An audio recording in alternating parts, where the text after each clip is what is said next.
Guys, আপনাদেরকে আজকে একটা জিনিস দেখাবো। হ্যাঁ, খুব সুন্দর, আপনারা খুব মজা পাবেন জিনিসটা দেখে।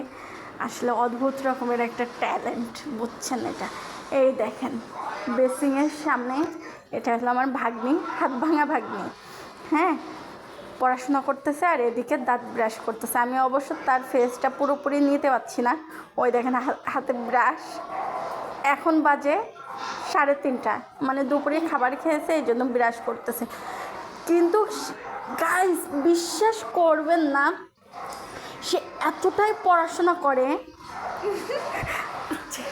সে এতটাই পড়াশোনা করে, বুঝছেন? খাবার টেবিলে বসে পর্যন্ত পড়ে। মানে কি বলবো, আমার ভাগ্নিটা সারাদিন পড়তেই থাকে। আর একটা দেখেন, তার এক্সাম চলতেছে, অথচ সে কোনো পড়াশুনোর ধারে না।